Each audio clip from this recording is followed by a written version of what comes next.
আমিরে জামাত ডাক্তার শফিকুর রহমান হাফিজাহুল্লাহ ঘোষণা দিয়েছে, বাংলাদেশে জামাত ইসলামী থেকে কেউ যদি এমপি হয়, ওর যে সম্পদ নিয়ে এমপি হবে, যদি 100 টাকা নিয়ে এমপি হয়, 5 বছর পরে 100 টাকায় থাকবে, 1 টাকাও বাড়বে না।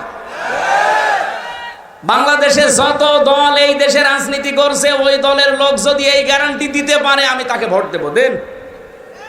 এরকম সৎ সাহস কোন দলের নেতার আছে যে বলতে পারে আমার দলের এমপি যদি হয় 5 বছর পর 1 টাকা বাড়বে না, আরো যা আছে কমবে? আমার মনে হয় কেউ এমপি দাঁড়াবে না। ও ছাতার রাস্তায় আমি যাবো কোন কারণে? আমার যা আছে অন্তত 5 বছরে আরো 50,000 বাড়বে, আর ওই এমন রাস্তা 1 টাকাও বাড়াতে পারবে না। এটার প্রমাণ দিয়েছে আমিরে জামাত ডাক্তার কে মাওলানা মতিয়ার রহমান নিজামী রহমতুল্লাহ আলাইহি। মন্ত্রীর দায়িত্ব পালন করে 5 বছর পরে 36 টাকা ফেরত দিয়েছে রাষ্ট্রকে। পৃথিবীর ইতিহাসে এই প্রথম, পৃথিবীর ইতিহাসে এই প্রথম যে দায়িত্ব পালন করে আরো টাকা ফেরত দেয়।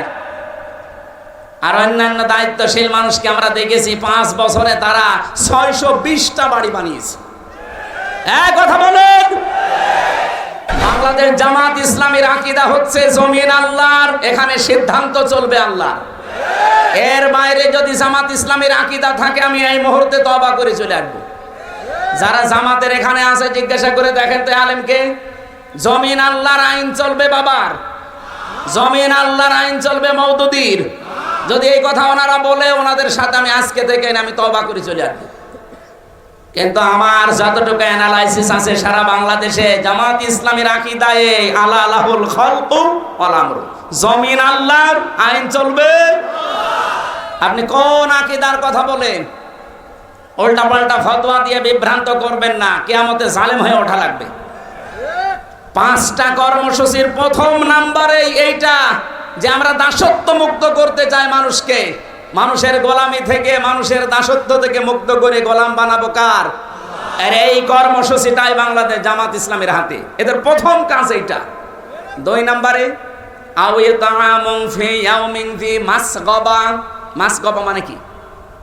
এদেশে কত টাকাওয়ালা মানুষ আছে, কেউ তো এগিয়ে গেল না। জামাতের আমিরে জামাত ডাক্তার শফিকুর রহমান এই পর্যন্ত পানির ভেতরে নেমে মানুষের বাড়িতে খাবার পৌঁছিয়েছে। এটা কি বানানো কথা?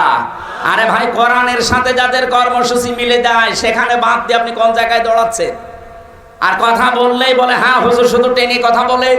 টেনে কথা বলা কোরআন শরীফ মেলে তাদের সাথে, আপনার সাথে তো একটাও মেলে না। আপনার সাথে একটাও মেলে না, তে আপনার দিকে আমি যাবো কি? আমি কি বানাবো কোরআন শরীফ? 3 নম্বরে ইয়াতীমান দা মাকরাবা, গরীব থেকে এসেছে।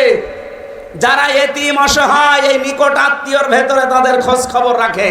আর বাংলাদেশে আপনি দেখেন, একামতে দিনের দায়িত্ব যারা মন থেকে পালন করে, লোক দেখানোর জন্য না, যারা মন থেকে পালন করে, এরা আত্মীয় স্বজনের হক আদায় করে। হ্যাঁ, কিছু হয়তো সমস্যা আমাদেরও আছে, আমরা অ্যাক্টিভ ভাবে 100% হক আদায় করতে পারি না, তার পেছনে দায়ী আমাদের বউরা। আমি ওপেন বলছি, পৃথিবীতে যত ইবাদত আছে আপনি চিন্তা করতে পারেন, সব নফল ইবাদতের ভেতরে আজকের এই অনুষ্ঠানটা আল্লাহর কাছে সব চাইতে দামি। সুতরাং যে আল্লাহ আমাদেরকে এতক্ষণ সময় ধৈর্য এবং সহ্য নিয়ে বসিয়ে রেখেছেন, জবান খুলে খুশি হয়ে বলেন আলহামদুলিল্লাহ। দরুদ আর সালাম পাঠ করছি মুহাম্মদ রাসূলুল্লাহ সাল্লাল্লাহু আলাইহি ওয়াসাল্লামের প্রতি। আমরা কোরআনে কারীম 2টা জায়গা থেকে 2টা আয়াত পড়েছি। প্রথমে পড়েছিলাম সূরা জুমারের 53 নম্বর আয়াত, দ্বিতীয় নম্বরে সূরা মরিয়মের 41 নম্বর আয়াত। আমি 2টা আয়াতের কিছু টাচ দিতে চাই। তাফসীর করতে গেলে 1 ঘন্টা আমি বলেছি না, এত অল্প সময় এক একটা আয়াতে যত কথা আছে সব শেষ করা যাবে না, আমি টাচ দেই। আল্লাহ রাব্বুল আলামিন বলেন, ভালো করে মিলাবেন নিজের জীবনের সাথে। অযকুর ফিল কিতাবি ইব্রাহিম বা ইব্রাহাম, এখানে 7টা কিরাত আছে। আমার বিশ্ববিদ্যালয় কোরআনের উপরে, কিরাতের উপরে যে বিষয়টা আমি পড়েছিলাম 7 কিরাত, তার ভেতরে 2 কিরাত আমি এখানে পড়লাম। রব্বুল আলামিন বলেন, স্মরণ করো বা আলোচনা করেছি এই কিতাবের ভেতরে আমার নবী ইব্রাহিম আলাইহিস সালামের কাহিনী। ইন্নাহু কানা সিদ্দিকান নাবিয়্যা, নিশ্চয় অবশ্যই সে ছিল সিদ্দিক এবং নবী। তাহলে এখানে আমরা কিতাবের ভেতরে আলোচনা পাচ্ছি, অনেকগুলো মানুষের নামের আলোচনা আছে, তার ভেতরে 1 নম্বরে পেলাম ইব্রাহিম, যিনি আমাদের জাতির পিতা। আমাদের জাতির পিতা যে ইব্রাহিম, এ বিষয়ে কোনো সন্দেহ আছে? আমার রিমান্ডে জিজ্ঞাসা করেছিল ওই মাটির নিচে আয়না ঘরে যে আমাদের জাতির পিতাকে, যেই বলেছি ইব্রাহিম, সঞ্জয় দত্ত, আল্লাহ পাক জানিয়েছেন মিল্লাতা আবিকুম ইব্রাহিম হুয়া সাম্মাকুমুল মুসলিমিন। তোমাদের জাতির পিতার নাম ইব্রাহিম। এই যে যত মিল্লাত আমরা দেখি, এই যে কোরবানি গেল গতকালকে পর্যন্ত, এই যত রকমের অনুষ্ঠান আমরা করেছি, এগুলো সব কিন্তু ইব্রাহিম নবীর আদর্শ, তার মিল্লাত থেকে পাওয়া। এই কোরবানির সিস্টেম আদম নবীর জামানায় ছিল না, ওনার জামানার সিস্টেম আলাদা ছিল। এরকম চাটিয়াল ময়দানের ভেতরে একটা পশু জবাই করে রেখে আসতো, আগুনের ঝলক এসে ওটা পুড়িয়ে ফেলতো। আমার এই আয়াতটা পড়ার পরে মাঝে মাঝে মনে হয়, এখন যদি এই শরীয়তটা বাংলাদেশে থাকতো, কত হাসি আমরা যে ধরা খেতাম। কারণ হালাল খাবার, হালাল কর্মজীবন, জীবন পবিত্র, এইরকম মানুষেরটাই শুধু আল্লাহ পুড়িয়ে ফেলতো, বাকি যার হালাল কর্মজীবন নেই তারটা পড়ে থাকতো। আগস্টের 5 তারিখের পর থেকে এই 10 মাস 5 দিনে, আপনি বলেন বহু মানুষ এই 10 মাস 5 দিনে এমন এমন কামাই করেছে যেটা পুরাটাই হারাম।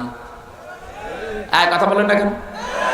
এই যে যারা সাদাবাজি করেছে, এই এলাকায় হয়তো না থাকতে পারে, করেছে তো সারা বাংলাদেশে কোনো জায়গায়। সাদাবাজি যারাই করেছে ওর পুরাটাই হারাম। বলেন, এই গত মাসে আমাদের জেলা ইউনিটের একটা বৈঠকে একটা হাদিস আমাকে পড়িয়েছে, মানিদ্দা মা লাইসা লাহু ফালাইসা মিন্না। কি পড়েননি আপনি? মানিদ্দা মা লাইসা লাহু ফালাইসা মিন্না ওয়ালিয়াতাবাওয়া মাকআদাহু মিনান নার। মুসলিম শরীফের হাদিস। হযরতে আবু যর রাদিয়াল্লাহু তাআলা আনহু বর্ণনা করেন, কোন ব্যক্তি যদি এমন জিনিসের মালিকানা দাবি করে যে জিনিস তার না, জোর করে জবরদস্তি দখল করে নিজের আয়ত্তে নিয়ে নেয়, 2টা শাস্তি তার জন্যে। 1 নম্বরে ফালাইসা মিন্না, ওই দিন থেকে সে আর নবীর উম্মত নেই। আমার মনে হয় আগস্টের 5 তারিখের পর থেকে এই জুন মাসের 10 তারিখ পর্যন্ত বহু মানুষ আল্লাহর নবীর উম্মতের তালিকায় আর নেই। 2 নাম্বারটা আরো কঠিন, ওয়ালিয়াতাবাওয়া মাকআদাহু মিনান নার, সে যেন জাহান্নামে নিজের স্থান একটা তৈরি করে নিল। সুতরাং যারা এই কাজ করেছেন, এখনো করছেন, আপনি যদি এই টাকা, এই সম্পদ, এই মাল যদি তাকে ফেরত না দেন, আপনি মরে গেলে আমি না, কাবা শরীফের ইমামও যদি বলে বিসমিল্লাহি ওয়া আলা মিল্লাতি রাসূলিল্লাহ, কিছুই হবে না। আল্লাহর নামে রাসূলের দলে তুলে দিয়ে গেলাম, আপনি আল্লাহর নামেও নেই, রাসূলের দলেও নেই। এক কথা বলেন না কেন? সুতরাং আমরা চাই, আমার নিজের জেলা এটা, 64 জেলার ভেতরে জেলার প্রতি আমার মায়া মহব্বত ভালোবাসা এমনি মানুষ হিসাবে একটু বেশি। সেই হিসাবে বলছি, যারা অন্যের সম্পদ দখল করেছেন ফেরত দেন। কারা কারা দেবেন হাত তোলেন তো। ও, এলাকায় হালকা কয়েকজন আছে, ঠিক। হাদিস মনে হয় এখানে বলা আমার ঠিক হইল না নাকি? এলাকায় তো এগুলো নেই। পরে পরে বলেন তো এখানে আপনি কি বুঝলেন হাদিসের? এবার টিকা বলি, টিকাটা না বললে অনেকে ভুল বুঝবে। কারণ আগস্টের 5 তারিখের পরে 1 মাস না যেতে একজনের ফতোয়া দেখলাম, সে বলছে ইসলামী ব্যাংকও ছিনতাই করেছে একদল। এরকম ডাহা মিথ্যা কথা আপনি বলতে পারলেন? এবার টিকা বলি, তারপরে দেখেন তো হযরত আবু যর রাদিয়াল্লাহু তাআলা আনহু থেকে বর্ণিত, মুহাদ্দিসিন ইকরাম টিকায় লিখেছেন, কোন জিনিস যদি আপনার ছিল কিন্তু হাত ছাড়া হয়ে গেছে, হারিয়ে গেছে, বেদখল হয়েছে, ওটা যদি আপনি আবার ফেরত পান তাহলে আপনি হাদিসের শাস্তির আওতা মুক্ত থাকবেন। ও কুমারখালীবাসী, ভালো করে একটু শোনেন। ইসলামী ব্যাংক অনেকে বলে এটাও ছিনতাই হয়ে গেছে। কে বলেছে ছিনতাই হয়েছে? যাদের ব্যাংক তারা ফেরত পেয়েছে। ইসলামী ব্যাংকে আপনার বাবার বলেন, যারা মাথার ঘাম পায়ে ফেলে বানিয়েছিল তারা ফেরত পেয়েছে। শুধু ফেরত দিলেই হবে? ওদের তো অন্তত যা ক্ষতি করেছেন ক্ষতিপূরণ দেওয়া লাগবে। ৭৫,০০০ কোটি টাকা এখান থেকে সরিয়েছে, এই টাকাগুলো তাকে দেওয়া লাগবে। যারা এই কথা বলেন যে ইসলামী ব্যাংক তো ছিনতাই হয়ে গেছে, আপনার মুখে কিয়ামতের দিন আল্লাহ সেলাই করে দেবে। এরকম দাহা মিথ্যা কথা আগামী থেকে আর বলবেন না। কিছু মানুষের চরিত্র এখন দেখছি, কথা বললে শুধু মুখ দিয়ে মিথ্যা কথা বের হয়। সেদিন দেখলাম এক চাচা, রাকিব নামে এক চাচা, ওনার ৬-৭ সেশন, আমারও বড়, উনি এখনো সভাপতি। আমার সেই ১৫ সালে ছাত্র জীবন শেষ হয়ে গেছে, ওর তো আরো ২ বছর আগে ১৩ সালে শেষ হওয়ার কথা। ও এখনো সভাপতি থাকে কি করে? নাম কেমন সুন্দর দেখেছে, নামের আগে আবার কি, এটা আসল নয়, ডুপ্লিকেট, ওই চাকরি নেওয়ার জন্য লাগিয়েছে। এই শেখ সাহেব এসে বলছে, হ্যাঁ জাতির পিতা আপনি বঙ্গবন্ধুকে মানেন না, আপনি কোন দেশের মানুষ? কেন বাংলাদেশের? না, এই দেশে বাস করতে হলে জাতির পিতা বঙ্গবন্ধুকে মানা লাগবে। আমি যে কোরআনের বাইরে চলে যাচ্ছে, বলছে যাক। এই ছিল দেশের অবস্থা। অথচ জাতির পিতা ইব্রাহিম এ ঘোষণা হামজা দিয়েছে কে? বলেন বলেন। আল্লাহ বলেন, হুয়া সাম্মাকুমুল মুসলিমিন, তিনি তোমাদের নাম মুসলমান রেখেছেন। এই হুয়ার ফাইল হয় আল্লাহ তাআলা নিজে অথবা ইব্রাহিম নবী, যেহেতু তিনি আমাদের পিতা। এ জাতি হিসাবে আমাদের নাম, আমরা শুধু বাঙালি না, আমরা জাতি হিসাবে কি মুসলিম। জোরে বলেন কি? আরে দেশি হিসাবে আমরা বাংলাদেশি। আমার নাম এমনিতেই একজন হলে হামজা, কিন্তু জাতি হিসাবে দাবি করলে আমি বাঙালি না, শুধু আমি কি, আমি মুসলিম জাতি হিসাবে। আর দেশ হিসাবে বসবাস করি বাংলাদেশে, এই জন্য আমি বাংলাদেশি। হুয়া সাম্মাকুমুল মুসলিমিন, এই শব্দ দিয়ে আমি কয়েকটা মাসলা পেয়েছি। তাফসীরে মুফাসসির বলেন, বাবা হিসাবে এখানে প্রায় 13টা দায়িত্ব চলে আসে। এখানে যারা বাবা আছেন, শুধুমাত্র জন্ম দিলেই বাবা হওয়া যাবে না, কমপক্ষে 13টা দায়িত্ব সন্তানের উপরে পালন করা লাগবে। আর আমাদের যিনি জাতির পিতা ইব্রাহিম নবী, 13টা দায়িত্বই তিনি পালন করেছেন। সুবহানাল্লাহ বলতে পারেন না? 1 নম্বরে সন্তানের নাম রাখা তিনি রেখেছেন। কি সুন্দর অর্থবোধক নাম দেখেছেন। আমরা অনেক বাবা এখানে বসে আছি, সন্তানের নাম এমন ভাবে রাখি ও কি হিন্দু না মুসলমান ও সাদা বোঝা যায় না। আপনি রাগ করবেন, এই যে জয় বলেন তো কোন ধর্মের মানুষ মনে করবে? এরপরে আর একজন আছে তার বোন, বলেন আপনি কি মনে করবেন তারে? আপনার নাম দেখেই যদি ফেরেশতা মনে করে কি ধর্মের লাগাবো, ফেরেশতা তো মনে হয় তাল গোল পাকিয়ে যাবে যে এর নাম দেখে তো আমি টের পাচ্ছি না, এরা কি বলে ডাকবো। এই জন্য বাবা হিসাবে যারা এখানে দায়িত্বে আছেন, সন্তান হলে এমন একটা অর্থবোধক নাম রাখবেন, কিয়ামতের দিন আল্লাহ যদি কিছুই না পায় মাফ করার জন্যে, ওসিলা হিসাবে যেন অর্থবোধক একটা সুন্দর নাম পায়। জোরে বলেন সুবহানাল্লাহ। সেদিন বড় বাজারে কুষ্টিয়ায় একটা দোকানের নাম লেখা দেখলাম, মহিন স্টোর। জিজ্ঞাসা করছে ভাই কি? বলছে আমার ছেলের নাম। ছেলের নাম মহিন স্টোর দিয়েছেন কেন? যে কোরআন শরীফ পড়তে গিয়ে পেয়েছি ওয়ালাহুম আযাবুম মুহিন। মহিন মানে জানে? নিকৃষ্ট। মহিন মানে কি?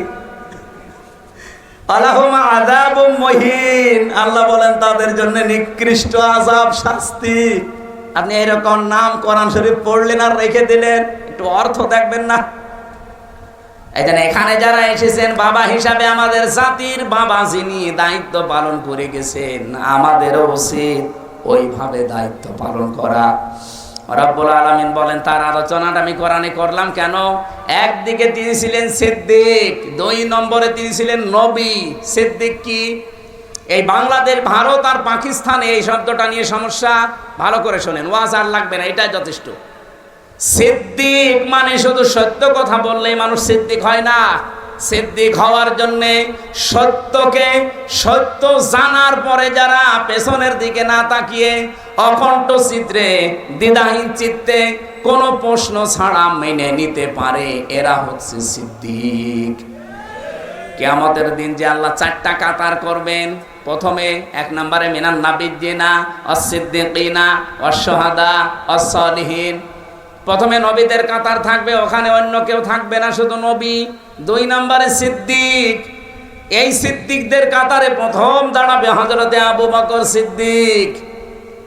তা আপনাকে আবু বকর সিদ্দিক যদি হতে হয়, উনি যেভাবে সত্যকে সত্য জানার পরে প্রশ্ন ছাড়া মেনে নিয়েছিলেন, আজ আমার মনে হয় বাংলাদেশে ওই সময় এসে গেছে। সত্যকে সত্য জানার পরে কেউ যদি পেছনের দিকে তাকিয়ে অথবা কোনো কারণে মানতে না পারেন, কিয়ামতের দিন আবু বকরের সাথে আপনি দাঁড়াতে পারবেন না। হযরত ইব্রাহিমকে কেন সিদ্দিক বলা হয়? তিনি সত্য অনুসন্ধান করছিলেন, খুঁজতেছিলেন সত্য। আল্লাহ পাক বারবার কোরআনে কারিমে তার যে 50টা পরীক্ষার কথা আমি পেয়েছি, প্রথম নাম্বারে পরীক্ষা তিনি ইমানের উপরে 10টা পরীক্ষা দিয়েছিলেন। ফালাম্মা জান্না আলাইহিল লাইলু রাকাউকাবা ইলা আখির আয়াত। তিনি তারকা দেখে বলেছিলেন এটা আমার রব। ওটা যখন অস্তমিত হয়ে গেছে বলছে না, যেটা ডুবে যায় অস্তমিত হয়, এটা আমি মানি না। এরপরে দেখলেন চন্দ্র, ওইটাও যখন ডুবে গেছে বলে না, মানি না। এরপরে দেখলেন সূর্য, ওইটাও যখন ডুবে গেছে বলছে না, মানি না। সর্বশেষ তিনি জাতির লোকদের সামনে আসলেন। এইদিকে তাকান, সময় এখন ইব্রাহিম নবীর ওই জামানাটাই চলছে। জাতির লোকদের সামনে এসে তিনি ঘোষণা দিলেন, ইন্নী ওয়াজ্জাহাতু ওয়াজহিয়া লিল্লাযী ফাতারাস সামাওয়াতি ওয়াল আরদা হানিফা। অবশ্যই আমার চেহারা আমি আজ ঘুরিয়ে দিলাম। চেহারা বলতে শুধু 3.5 হাত বডি না। নবীজি জানিয়েছেন তামাম পৃথিবীর সব মুসলমান একটা শরীরের মতো। শরীরের কোন জায়গায় যদি আঘাত লাগে পুরা শরীরে যেমন খবর হয়ে যায়, তামাম দুনিয়ার মুসলমানেরা একটা শরীরের মতো। আমেরিকায় যদি কোনো মুসলমান কষ্ট পায়, এখান থেকে ও আ করা লাগবে। এক কথা বলছেন কি বুঝলেন হাদিস থেকে? উনি যে চেহারা ঘুরিয়েছিলেন, শুধু এইটার নাম চেহারা না, এই জন্য উনি আয়াতের মাঝখানে হানিফা দিয়েছেন। উনি বললেন আমার এই চেহারা শুধু আমি ঘোরাইনি, আসমান আর জমিন যিনি উদ্ভাবক বানিয়েছেন। ফাতারুন শব্দের শাব্দিক অর্থ হচ্ছে মডেল ছাড়া, নমুনা ছাড়া, কোনো নিদর্শন ছাড়া, কোনো আকার আকৃতি ছাড়া নতুন করে যিনি একটা জিনিস বানাতে পারেন, সেটার আরবি নাম ফাতার। উনি ঘোষণা দেওয়ার ভেতরে আয়াতের শব্দ দেখেছেন, ইন্নী ওয়াজ্জাহাতু ওয়াজহিয়া লিল্লাযী ফাতারাস সামাওয়াতি ওয়াল আরদা হানিফা। জাতির লোকেরা আসমান আর জমিন যিনি কোনো মডেল ছাড়া, নমুনা ছাড়া বানিয়েছেন, ওই আল্লাহর দিকে আমার সব আজ ঘুরিয়ে দিলাম। শুধু লোক দেখানোর জন্য না, শুধু আপনাদেরকে জানানোর জন্য না, আমি একনিষ্ঠভাবে আজ ঘুরলাম। আমি জানি আমার এই ঘোরাতে আমার বাবা বেজার হবে, কারণ আমার বাবা নিজে মূর্তির ব্যবসা করে। আমি জানি আমার এই ঘোরাতে আমার জাতির লোকেরা বিমুখ হয়ে যাবে, যাক। আমার বাড়ির লোকেরা বিমুখ হয়ে যাবে, যাক। হানিফা, আমি একনিষ্ঠভাবে আজকে ফিরে আসলাম। ওমান আমিনাল মুশরিকিন, আর আমি ঘোষণা দিচ্ছি আমি কিন্তু মুশরিক না। হযরত ইব্রাহিম তিনি সত্যকে খুঁজতেছিলেন, খুঁজতে অনুসন্ধান করতে যখনই পেয়ে গেছেন, সব কিছুকে বিমুখ করে তিনি সত্যকে মেনে নিয়েছেন। এই জন্য আল্লাহ তার নাম দিয়েছেন খলিল, সিদ্দিক। সুবহানাল্লাহ বলতে পারেন না? আত্তাখাদাল্লাহু ইব্রাহিমা খলিলা, আমি আল্লাহ নিজে ইব্রাহিমকে খলিল, অন্তরঙ্গ বন্ধু হিসাবে গ্রহণ করেছি। আর এখানে বলছেন আমার ইব্রাহিম সিদ্দিক, সত্যকে সত্য জানার পরে কত বাধা ছিল তার, পরিবারের বাধা, বাবা মার বাধা, সমাজের বাধা, রাষ্ট্রের বাধা, সব বাধা উপেক্ষা করে বলেছিলেন হানিফা, আমি একনিষ্ঠভাবে ঘুরলাম। আজও বাংলাদেশে ওই সময় চলছে, ৭৩টা দল বাংলাদেশে কাজ করছে, ৭৩টা দল। আপনি বলেন এই দলের ভেতরে 5টা কর্মসূচি যারা পালন করে আল্লাহর ভাষায় তারা সফল। ফালাকতাহামাল আকাবাতা ওয়া মা আদরাকা মাল আকাবা, আল্লাহ পাক বলেন না সে গিরিপথে যেতে রাজি না। আপনি জানেন গিরিপথ কি? সেটা ফাক্কুর রাকাবা, যারা মানুষকে দাস মুক্তির জন্য চেষ্টা করে। আয়াতের ব্যাখ্যা দুইটা। 1 নাম্বার, দাস মুক্তি মানে ওই জামানায় মানুষ কেনা বেচা চলতো, এখন যেহেতু ওই সিস্টেম নেই, এখন আছে মানুষ হয়ে মানুষের গোলামি করা, মানুষের আইন মানা। সুতরাং এই বাংলাদেশে মানুষ হয়ে যারা মানুষের গোলামি করে, মানুষের আইনের গোলামি করে, এখান থেকে বের করে যারা আল্লাহর গোলাম বানাতে চায় তারা সফল কাম। আর এই ৭৩টা দলের ভেতরে এই কাজ শুধু ইসলামপন্থী যারা তারা করছে। এদের ভেতরে আবার 1 নম্বরে আছে বাংলাদেশ জামাত ইসলাম। আপনি হিসাব করে মিলান, এদের প্রথম কর্মসূচি এইটা, ফাক্কুর রাকাবা। আমরা দাস মুক্ত করতে চাই, মানুষের দাস গোলামি হিসাবে। আপনারা যদি হিসাব করতে চাই আমরা গোলাম হব? বলেন বলেন, আরো জোরে বলেন। এদের নিবন্ধন কেড়ে নিয়েছিল এই একটা কারণে। এরা যদি বলতো যে না আমরা মানুষের দাস, মানুষ আমাদের ক্ষমতায় বসানোর উৎস, এদের জীবনও নিবন্ধন কেড়ে নিত না। এরা বলেছিল না জমিন আল্লাহর, এখানে হুকুম চলবে আল্লাহ। এটা রেকর্ড হচ্ছে, তো এই জন্য বলছি সারা দেশে ছড়াচ্ছে। যেখানে যে শুনতেছেন আমি ওপেন বলছি, অনেক বড় বড় আলেমের মুখ দিয়েও আমি শুনেছি তারা বলে বাংলাদেশ জামাত ইসলামের আকীদা ঠিক নেই। আপনি এরকম দাহা মিথ্যা কথা এই মাজলুম দলের উপরে দিতে পারেন না, আপনি জালেম হয়ে কিয়ামতে উঠবেন। এই বাংলাদেশে যদি আমরা পরিবারের, আমাদের রক্তের সম্পর্ক যাদের সাথে আছে, বিশেষ করে আমার বোন, আমার ভাই, আমার চাচা, আমার ফুফু, এদের সাথে রক্তের সম্পর্ক না, এদের যে হক গুলো আছে, অধিকার গুলো আমার প্রতি আছে, আমি 100 ভাগ আদায় করতে পারি না, এর জন্য দায়ী আমার বউ। আর বাকি আমি না আর বললাম না, আবার অনেক দূর চলে যাবে, রেকর্ড হচ্ছে, শেষে দেখা যাচ্ছে আমার ভাত বন্ধ হয়ে গেল। সব কথা বলা যাচ্ছে না, এটা কেটে দিও না, তো আমার বাড়ি দেখা যাচ্ছে যে সারা রাত বাইরে থাকা লাগবে। ওয়াজ যা করেছে না, ওয়াজ আলাদের কাছে যান, শেষে আপনাদের ঘর বাড়ি আবার খুলে দেওয়া লাগবে। আজ হাজারো পরিবারে মানসিক রোগী হয়ে যাচ্ছে স্বামীরা, শুধু এই কারণে, বউ এদের মন ছোট এই কারণে। এরকম ছোট মনের বউ দেশে নেই? কার বর মন ছোট হাত তোলেন তো, কয়েকটা আছে। মেয়েরা যারা এসেছেন আমি তাদেরকে বলছি, সম্মানিতা মা বোনেরা, শুধু নামাজ পড়া, রোজা রাখা, কালো বোরকা পরা এইটাই ইবাদত না। হযরতে খাদিজাতুল কুবরার পুরা জীবনী আমি পড়েছি, 3 বার পড়েছি। আমার এই ছোট্ট মাথার ভেতরে এসেছে এতটুকু, জীবনে তিনি 1 ওয়াক্ত নামাজ পড়েননি, একটা রোজা রাখেননি, জীবনে একদিনও পর্দায় ছিলেন না, একবারও হজও করেননি, 1 টাকা যাকাতও দেননি। কারণ এই বিধানগুলো নাযিল হয়েছিল সব তার ইন্তেকালের পরে, এই জন্য উনি মানতে পারেননি। অথচ আল্লাহ তাকে নিজে দুনিয়ায় সালাম পাঠিয়েছেন এবং জান্নাতে ঘর বানিয়ে তার জন্য সুসংবাদ দিয়েছেন।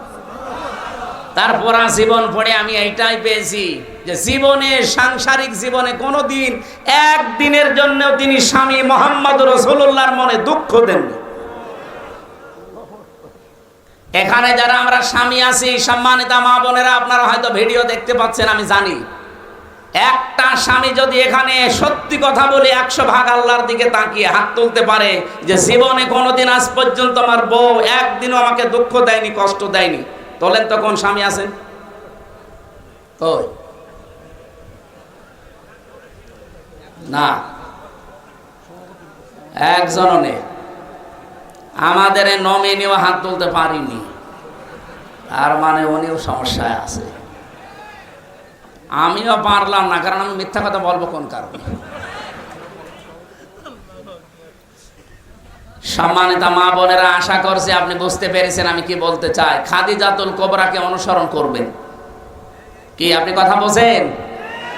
ইব্রাহিম আলাইহিস সালামের কথা বলছিলাম না? ওনার জীবন থেকে নিয়েছি এইগুলো আমি। আপনাকে আল্লাহর দাসত্ব করা লাগবে, মানুষের দাসত্ব থেকে মুক্ত করে। এই কর্মসূচি বাংলাদেশ জামাত ইসলামী 1 নম্বরে হাতে নিয়েছে। 2 নম্বরে তারা অসহায় নিঃস্ব মানুষের কাছে এগিয়ে যায় খাবারের ব্যবস্থা করার জন্য। সেদিন সিঙ্গাপুরে ছিলাম, মালয়েশিয়া, থাইল্যান্ড, ইন্দোনেশিয়া, প্রায় 12-13টা রাষ্ট্র আমি ঘুরছিলাম। যে দেশে যাই আগে হোটেলে উঠি, হোটেলে নামলাম, নিচে দেখি শয়তান বসে আছে। কি আপনি এখানে কেন? বলছো হুজুর আমি আগেই পালিয়েছি। আমি ভাব দেখে ফেলেছিলাম যে 3 তারিখের পরে অবস্থা ভালো না, ওই বিকালে আমি চলে এসেছি। কেন আসলেন? আপনার তো 620টা বাড়ি ওই চট্টগ্রামে বাড়ি, 620টা বাড়ি বানিয়েছে শয়তান। ওই মালয়েশিয়া ওর সাহেব পাড়া আছে, কিন্তু তালা লাগানো থাকে না। ওই হোটেল ভাড়া করে থাকে, এক একটা দিনের ভাড়া, রাতের ভাড়া 90,000 টাকা বাংলাদেশের। যে এখানে থাকেন আপনি, বাইরে চলেন, বাইরে যে মায়ের খাবো। বাঙালি আছে এই দেশে 20 লাখ, যদি আমারে বাইরে দেখতে পায় যে পিটিয়ে ভর্তা বানিয়ে ফেলবে। কি করলেন আপনি 15 বছরে? কেন আসলেন? আমির জামাত ডাক্তার শফিকুর রহমান এমনি তো বলে নাই, কারণ আমরা 54 বছরের ভেতরে, বিশেষ করে এই 15 বছর যে অত্যাচারে অত্যাচারিত হয়েছি, এই দেশের অন্য কেউ এরকম অত্যাচার সহ্য করে না। এত অত্যাচার সহ্য করার পরেও যদি আমাদের সম্পদ 2 টাকা থেকে 3 টাকা না হয়, এ বাংলাদেশ আমার নামে যদি আপনি সব লিখেও দেন, আমার যা আছে ওর চাইতে 1 টাকাও বাড়বে না ইনশাআল্লাহ। কারণ এই দায়িত্বটা আমরা এবাদত মনে করে পালন করব। আর যারা আসতে চায়, এবাদত না, শুধু বাবা শাহজালাল সব হালাল। যাদের আলাদা কোনো কর্মজীবন নেই, এইটাই যাদের কর্মজীবন, তারা এই লাইনে আসলে মাস্ট বি দুর্নীতি করবে। আমি ইয়াতীমানজাম আকরাবার ব্যাখ্যা করতে চেয়েছিলাম এই বলে, আজ আমাদের পরিবারে, বিশেষ করে নিকট আত্মীয়র ভেতরে যারা অসহায় এতিম, এদের হকগুলো আমরা আদায় করতে পারি না স্ত্রীদের কারণে। এজন্য স্ত্রীরা রাগ করবেন না, আপনারা উদার হবে, আপনারা ন্যারো মাইন্ডের না ব্রড মাইন্ডের হবে। আল্লাহ যেন খাদিজাতুল কুবরার মতো বানিয়ে দেন, বলেন আমিন। আমার সময়টা মনে হয় চলে যাচ্ছে খুব তাড়াতাড়ি। আমরা পয়েন্টগুলো পুরাটা শেষ করতে পারছি না। সূরা বালাদ থেকে এই তাফসীরটা দেখবেন। আমাদের জাতির পিতা 1 নম্বরে সিদ্দিক ছিলেন, এই কারণে তিনি সত্যকে অনুসন্ধান করতে করতে যখন পেয়ে গেছেন, সব কিছু পেছনে ফেলে তিনি গ্রহণ করেছিলেন। আর আমাদের চোখে আঙ্গুল দিয়ে দেখিয়ে দেয় যে এগুলো সত্যবাদীদের নিদর্শন, এরপরও মানুষ মানতে চায় না পেছনের টানে। তা আপনি সত্যবাদী কিয়ামতে সিদ্দিক হয়ে উঠবেন কোন কারণে? আপনাকে জীবনে আল্লাহ আবু বকর সিদ্দিকের কাতারে দাঁড় করাবে না। আবু বকর সিদ্দিকের কাতারে দাঁড় করাতে হলে আপনাকে অবশ্যই সিদ্দিক এই মুহূর্তে হওয়া লাগবে। আমি যতগুলো দলের নাম বললাম, বলেন তো, মানুষকে মানুষের দাসত্ব থেকে মুক্ত করার জন্য সর্বাত্মকভাবে চেষ্টা চালাচ্ছে বাংলাদেশ জামাত ইসলাম ছাড়া অন্য কেউ। যদি পান অন্য কেউ এরকম অ্যাক্টিভ ভাবে দায়িত্ব পালন করছে, আপনি সেখানে যোগ দেন, কোনো অসুবিধা নেই। কিন্তু এমন কোন জায়গায় যাওয়া যাবে না আরো যারা মানুষের গোলামি করার জন্য মানুষকে বাধ্য করে। তিনি 2 নম্বরে ছিলেন নবিয়্যা, সিদ্দিকুন নবিয়্যা, তিনি নবী ছিলেন। এই নবীর ব্যাখ্যা আবার বিস্তারিত আছে ফি জিলালিল কোরআনের ইবনে কাসিরে। আমরা যেহেতু একটা আশার বাণী সঞ্চার করার জন্য কোরআনে কারিমের সূরা জুমারের আয়াতটা পড়েছিলাম, ওখান থেকে কিছু কথা বলছি। আপনি হতাশ হবেন না, ভেঙে পড়বেন না। قل يا عبادي الذين صرفوا على أنفسهم لا تقنطوا من رحمة الله। আল্লাহ পাক বলেন, হে নবী আপনি বলুন আমার বান্দা বান্দীদেরকে নফসের উপরে জুলুম করে শয়তানের ধোঁকায় পড়ে যারা নিজেদেরকে বরবাদ করে দিয়েছো, তারা নিজেদেরকে বরবাদ করে ফেলেছো, তারা আল্লাহর রহমত থেকে নৈরাশ হয়ে যেও না, ফিরে আসো। ইন্নাল্লাহা ইয়াগফিরুদ যুনুবা জামিআ, অবশ্যই আমার আল্লাহ সব অপরাধ ক্ষমা করে দিচ্ছে এবং দেবে। আল্লাহ যদি বলতেন শুধু ক্ষমা করে দিয়েছে, তাহলে এখানে মাছির শিখা দিতেন, ইয়াগফির দিয়েছেন, এরপরে জাম্বুন না দিয়ে যুনুব দিয়েছেন বহু বছর। এই জন্য আমরা এমন আল্লাহ পেয়েছি যার দুইটা নাম আয়াতের পরে আল্লাহ নিজেই দিলেন, ইন্নাহু হুয়াল গফুরুর রহিম। আল্লাহ একদিকে গফুর আর একদিকে রহিম। জোরে বলেন সুবহানাল্লাহ। এটা বিশাল একটা ক্ষমা। আপনি হিসাব করে দেখেছেন, ইন্নাল্লাহা, অবশ্যই আল্লাহ, ইয়াগফিরুজ যুনুবা জামিয়া। আল্লাহ ইয়াগফিরুজ যুনুবা পর্যন্ত দিলেই তো আমরা অর্থ করে ফেলতাম, আবার জামিয়া দিলেন কেন? একটা গুনাহ আপনার বাকি থাকবে না যদি সত্যি আপনি আল্লাহর কাছে তওবা করে ফিরে আসতে পারেন। এখন তাওবা কি? এই বাংলাদেশে এই শব্দটা নিয়ে বেশি ভেজাল আছে। এখানে আল্লাহ আয়াতের পরবর্তীতে এই যে ক্ষমার বিশাল ঘোষণা আল্লাহ দিলেন, এই ক্ষমা যদি কেউ পেতে চান, আল্লাহ বলেন দুইটা শর্ত মানা লাগবে আর একটা সময় মেনটেন করা লাগবে। ওয়ানিবু ইলা রাব্বিকুম ওয়াসলিমু লাহু মিন ক্বাবলি আইয়াতিয়াকুমুল আযাবু সুম্মা লা তুনসারুন। এই ক্ষমা পেতে হলে, কোন ক্ষমা? আপনি তওবার যে ক্ষমা আছে, তওবার ইস্তেগফার কিন্তু এক না। আপনি সব সময় আস্তাগফিরুল্লাহ আস্তাগফিরুল্লাহ পড়তে পারেন, আপনার গুনাহ মাফ হবে। কিন্তু তাওবা যদি কোনো মানুষ করে, আর এই ক্ষমা যদি পেতে চান, তাওবার ক্ষমা শুধু তওবা করলে অপরাধগুলো আল্লাহ মাফ করে না, পুরা জায়গাটা আল্লাহ নেকি দিয়ে পাল্টিয়ে দেয়। ফাউলাইকা ইউবাদদিলুল্লাহু সাইয়্যাতিহিম হাসানাত। এই মানুষগুলোই তারা। আপনি কি আল্লাহর কাছে দোষ করেছেন? আমার 33 বছর বয়স, আমি 18 বছর থেকে ভোট দিতে আরম্ভ করলে 3 বার ভোট দিতে পারতাম, একবারও পারি নাই। এই 15 বছরে যারা দায়িত্ব ছিল, এরা কি বৈধ আমার দৃষ্টিতে না অবৈধ? আপনাদের দৃষ্টিতে আপনি বৈধ বলেন, আপনি যেভাবেই হোক, মরা মানুষ তো ভোট দিয়েছে, কিন্তু আমি তো পারি নাই। তাহলে আমার দৃষ্টিতে তারা অবৈধ ছিল। কথা বলে না কেন? আমার এই হক, এই অধিকারটা যারা কেড়ে নিয়েছে, ওরা যদি আমার কাছে মাফ না চায়, কাবা শরীফের কাছে মাফ চায়, মাফ হবে? এইরকম মাফি অনেকে চায়। এই জন্য তাওবার প্রথম নিয়ম, অপরাধ যার কাছে স্বীকার করবেন তার কাছে। আর এইটাই বাংলাদেশে এস্টাবলিশ করা লাগবে আগামীতে। অপরাধ যার কাছে করবেন, স্বীকার করবেন তার কাছে। 2 নম্বরে অনুশোচনা করবেন, অনুতপ্ত হবেন। 3 নম্বরে জীবনে এই কাজ আর করবো না, ফিরে আসলাম, এর নাম তাওবা। এই 2টা শর্ত মেনে নেওয়া, আল্লাহর দিকে ফিরে আসা, আল্লাহর সামনে আত্মসমর্পণ করা, অনেক বলতে যত সহজ মনে হচ্ছে এত সহজ। এই কঠিন 2টা বিষয় মানুষ কখন মানবে? মৃত্যু আসার পূর্বে, যখন আমাদের আর সাহায্য করা হবে না। সুতরাং মরণের গ্যারান্টি যেহেতু আমাদের হাতে নেই, যখন তখন চলে আসতে পারে। এই জন্য আমাদের তাওবা করার সময় কখন? এক্ষুনি। কখন? আজকে এই মন থেকে এখানে তওবা করবেন। আমি আল্লাহর দিকে ফিরে আসলাম। ইব্রাহিম নবীর মতো বহু কিছু আমার ছাড় দেওয়া লাগতে পারে, আমার বাবাও আমার শত্রু হয়ে যেতে পারে, আমার পরিবার, আমার সমাজ, আমার রাষ্ট্র পর্যন্ত আমার পেছনে লাগতে পারে। এই কথা বলেন না কেন? তারপর আমি যেহেতু পিতার সন্তান, আমি অবৈধ সন্তান না, আমি জাতির পিতার সন্তান। বাবা আমার যেরকম ছিল, সন্তান আমি হব ওই রকম। যেমন ছিলেন আমাদের ভাই হযরত ইসমাঈল আলাইহিস সালাম। কে ছিলেন না? তিনি আল্লাহর জন্য সব কিছুকে বিসর্জন দিয়েছিলেন। ফালাম্মা আসলামা ওয়া তাল্লাহু লিল জাবিন। আসলামা 2 বছর, যখন তারা 2 জনে রাজি হয়ে গেছে, এগ্রি হয়ে গেছে, ওয়া তাল্লাহু লিল জাবিন, ইসমাঈলকে যখন শুইয়ে ফেলেছে, আল্লাহ তখন ডাক দিয়েছে, অনাদাইনা ওয়া ইয়া ইব্রাহিম। সুতরাং আজকে সময় এসেছে, এই দেশের দায়িত্বে যারা আছেন তারা ইব্রাহিম নবীর ভূমিকা পালন করবেন আল্লাহর বিধান পালন করতে গিয়ে। আর আমরা যারা জনগণ আছি 18 কোটি, আমাদের উচিত হবে আমরা ইসমাইল নবীর মতো যদি গলাও দেওয়া লাগে, অন্তত গলা দিতেও আমরা রাজি আছি না নেই? বলেন বলেন। অবশ্যই আমাদের আশা আগামীতে এই দেশে আল্লাহর এই কোরআন 56,000 বর্গ মাইলে কায়েম হবে ইনশাআল্লাহ।